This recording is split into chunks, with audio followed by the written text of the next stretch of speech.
Quelle Je garce. me dis que c'est une garce, oui. Quelle garce. Il n'y a pas de mots. Il n'y a pas de mots. Hein. Elle a fait tuer son mari, et puis là, 2 mois après, ça n'empêche pas de danser, de bouger. La belle joyeuse, quoi.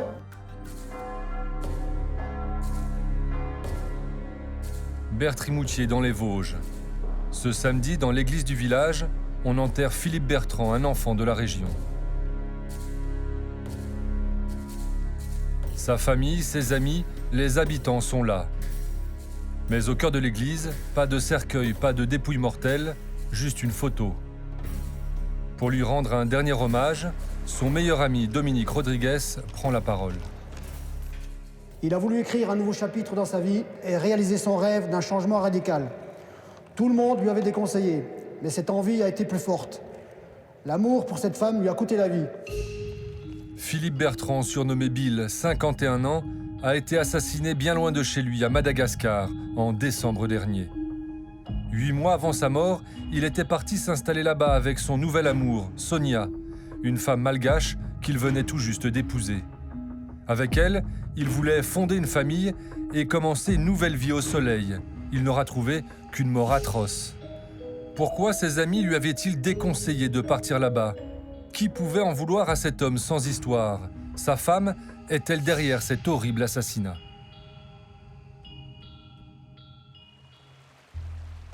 Rave, le village où Philippe Bertrand a vécu toute sa vie. Il avait construit sa maison de ses mains, comme celle de ses amis. C'était l'artisan du village, apprécié de tous pour ses talents de menuisier et sa gentillesse.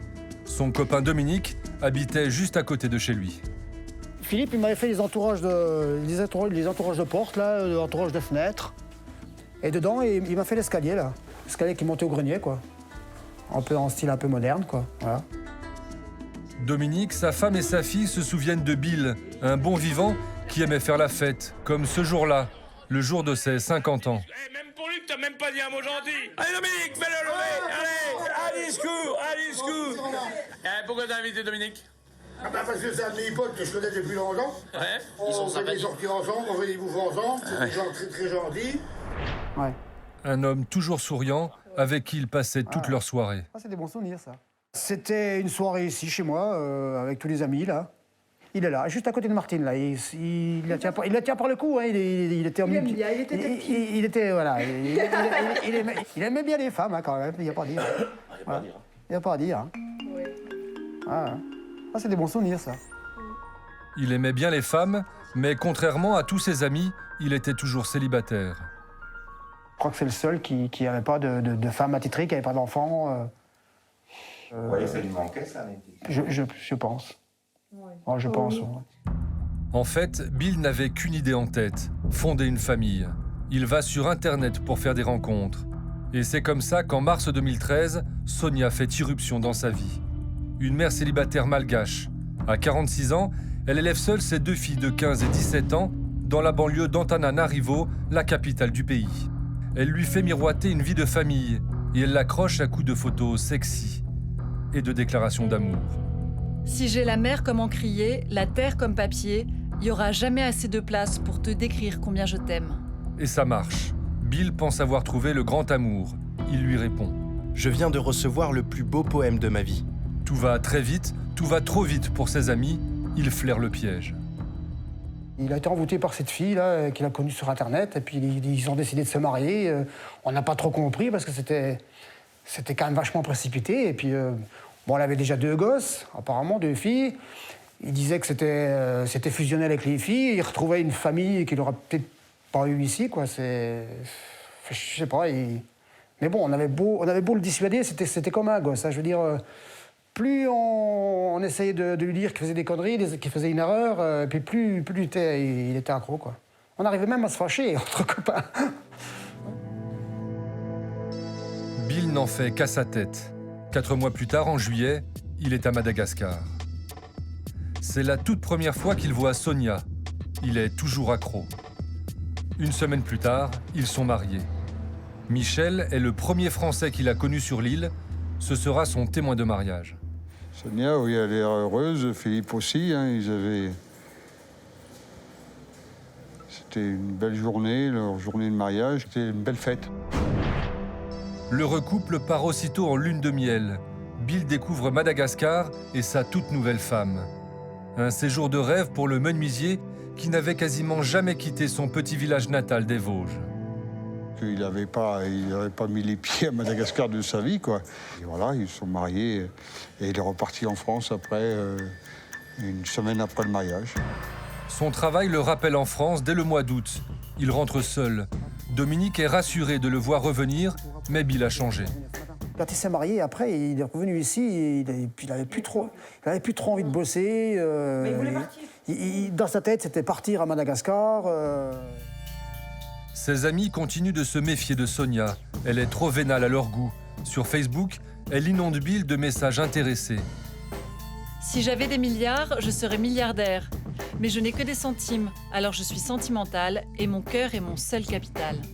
Un jour de décembre, elle minaude sur Facebook. Je suis en train de me demander déjà ce que sera mon plus beau cadeau de Noël. Message reçu 5 sur 5. Bill est fou amoureux, il dépense sans compter. Ce sera une belle décapotable. Un cadeau d'un cœur, c'est par amour et plus précieux que l'or. Bill est prêt à tout pour être avec elle. Il vend sa maison, sa menuiserie, tout ce qu'il possède pour refaire sa vie avec Sonia à Madagascar. Chaque fois qu'il l'appelait, il venait, il téléphonait de chez moi avec ce téléphone-là, le blanc. Hein. Et chaque fois, il lui racontait ce qu'il avait gagné. J'aurai 200 000 € pour partir là-bas à Madagascar. J'ai vendu le chalet, tout ça. J'ai un peu de sous. Et après, quand il a raccroché, je lui dis, mais je me suis pris la tête avec lui. Je lui dis, mais t'es pas un peu fou de lui raconter ça, quoi. Je lui dis, attends, c'est ta femme, d'accord, je suis d'accord, c'est ta femme, mais tu peux pas dire qu'en 15 jours, tu connais cette fille, quoi. Alors qu'est-ce que tu lui racontes, que t'as autant d'argent que ça pour partir là-bas? Un départ précipité. Pourquoi ? Parce que Sonia lui a dit qu'elle était enceinte. Un mensonge. Mais ça, Bill ne peut pas le savoir. Il a maintenant 200 000 € sur son compte en banque. Il donne une procuration à sa tante Michel. Il est venu me voir, et on a été faire ça, je crois, le 26 mars, et il est parti le 27. C'est elle qui lui enverra l'argent à sa demande à Madagascar. Il m'a dit, oh, je crois que je vais être papa. Ah oui, mais ça, tout le monde l'a appris. Tout le monde l'a appris. Et puis il était fou avec ça, il était fou avec ça. Et il était content parce que je lui dis, papa, ah ben, j'espère que c'était un bébé, ce sera un garçon. Ouais. Un petit Bertrand. Bill s'envole pour Madagascar. Il n'a plus que 9 mois à vivre. C'est marrant, mais je le vois encore quand il a pris le bus. Je peux pas m'empêcher d'avoir cette photo. Ah, oui. Et puis, après, il est parti. Et c'est la dernière fois que je l'ai vu. À Madagascar, Bill commence par acheter une villa de luxe pour 60 000 €. Cette gigantesque maison rouge. Il y installe sa nouvelle famille. Ensuite, Sonia lui fait acquérir 2 karaokés, une pizzeria, un restaurant. Il a racheté les fonds de commerce pour y faire un petit snack qu'il a appelé le Petit Français. Là, c'était ces deux bâtiments-là, ces deux-là. C'était ici. Ça, c'était la salle de restaurant. Donc, on mangeait un petit sandwich, même des petits plats malgaches. À chaque fois qu'il me voyait, j'ai racheté encore une affaire. Ah ouais, ça fait beaucoup, Philippe, quand même. Ah mais encore acheté une affaire. J'en ai 4 maintenant. Dans le même temps, tout l'argent de Bill passe sur les comptes de Sonia à Madagascar. Ça, c'est 25 000. 25 000 €. Là, c'est 60 000 €. 10 000 €. C'est 8 000 €. En tout juste 6 mois, les 200 000 € se sont envolés. J'ai peut-être eu un contact au téléphone, mais j'avais plus souvent son épouse. Parce que quand je demandais où était Philippe, il travaillait dans ce qu'il voulait acheter. Et c'est quand elle m'avait retéléphoné pour avoir un virement que je suis allée à la banque. Puis qu'elle me dit, écoutez, non, on a stoppé sa carte, qu'elle me dit, il a découvert. Quand je l'ai appelé pour lui dire, j'ai plus de nouvelles. Et plus de nouvelles de Bill non plus. Très inquiets, ses amis décident de se rendre à Madagascar. Mais eux aussi vont se laisser amadouer. Sonia n'est pas seulement une séductrice, c'est aussi une manipulatrice hors pair. Elle les accueille à l'aéroport, seule. Bill n'est pas là. Elle leur explique qu'il est sur la côte pour acheter un bateau, et ça passe. Elle nous a accueillis chaleureusement, il y a pas un grand sourire, toute contente, joyeuse, contente de nous voir. Ouais. À table, elle est plutôt agréable. Oui. Dès qu'elle peut attraper un micro, elle chante même très bien. Alors, en attendant Bill, ils vont faire du tourisme tous ensemble.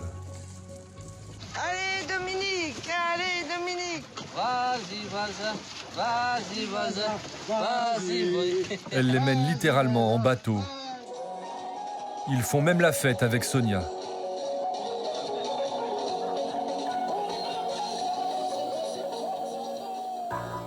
Elle est là, rayonnante. Mais toujours pas de nouvelles de Bill. Alors ses amis finissent par contacter la police. Et là, c'est l'effroyable révélation. Ils apprennent que Bill serait mort et incinéré depuis 2 mois. Pour le préfet de la région d'Antananarivo, Bill est mort d'un cancer en France. Quand j'ai reçu Madame Sonia, elle m'a dit que son mari était mort en France. J'avais besoin d'une confirmation et elle m'a donné un faire-part de décès. Ce faire-part, le voici. Sa mort est survenue le 26 janvier 2015, dans sa 52e année à Raves, France. L'incinération aura lieu au crématorium de Saint-Dié. Dominique et les autres sont stupéfaits. Pour eux, il s'agit évidemment d'un faux. Ils comprennent alors que Sonia leur a menti. Qu'est-il arrivé à Bill? Ils portent plainte immédiatement. Des policiers se rendent dans la villa du couple. C'est Daniel, le chef du village, qui leur ouvre les portes. Sonia est arrêtée dans la foulée. Nous sommes rentrés par là. Il y avait 6 gendarmes. Moi, je devais juste assister à la perquisition. Elle était tout à fait calme, sereine, comme vous et moi. Elle ne paniquait pas du tout. Elle n'avait pas peur. Pourtant, quelques heures plus tard, Sonia avouera l'impensable. Elle a fait exécuter et brûler son mari en décembre dernier, la veille de Noël. Que s'est-il passé exactement? Selon ses aveux, Sonia a tout organisé dans les moindres détails. Le 23 décembre dernier, Bill est dans sa villa. Il regarde la télévision sur ce divan. Nous nous sommes procuré les photos de la reconstitution du crime faite par la police malgache. Sonia glisse un somnifère dans la bière de son mari. Une fois endormie, elle fait entrer 3 tueurs à gages qu'elle a payés 260 €. Ils étranglent Bill et l'achèvent à coups de marteau. Ils le laissent ensuite toute la nuit sur le divan. Le lendemain matin, le propre fils de Sonia se débarrasse du corps. Un fils dont elle a caché l'existence à Bill. Elle le faisait passer pour son chauffeur. C'est lui que l'on voit sur cette charmante photo de famille. Mais ce jour-là, il a brûlé le corps de Bill et fait disparaître les cendres. 15 jours plus tard, Sonia poste un message sur Facebook. Bien dans ma peau. Et pour avoir le temps de peaufiner la fable de la mort naturelle de Bill, elle envoie des messages en France, en se faisant passer pour lui, alors qu'il n'est déjà plus que poussière. Salut, ça va? Beaucoup de travail ici. Je voyage toujours pour gérer les nouveaux commerces. Son mariage l'avait arraché à la misère. Alors pourquoi avoir voulu se débarrasser de son mari? Parce qu'il n'avait plus d'argent? Le père de Sonia, en tout cas, bouleversé, ne comprend pas ce crime.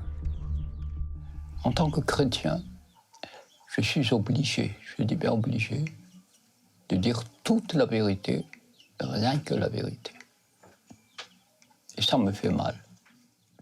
À chaque fois, toutes les nuits, à toutes les secondes, à toutes les minutes, je dis, mais pourquoi avoir fait ça, ce crime, en brûlant lui? À Raves, dans les Vosges, en regardant les vidéos qu'ils ont rapportées de là-bas, Dominique et les autres sont toujours sous le choc. Quelle garce, quelle garce. Je me dis que c'est une garce, oui. Quelle garce. Il n'y a pas de mots. Il n'y a pas de mots. Hein. Elle a fait tuer son mari, puis là, 2 mois après, ça l'empêche pas de danser, de bouger. La belle joyeuse, quoi. Sans leur persévérance, Sonia danserait sans doute toujours. Elle s'en serait sortie. Mais aujourd'hui, elle attend son procès dans cette prison de la capitale. Elle risque les travaux forcés à perpétuité.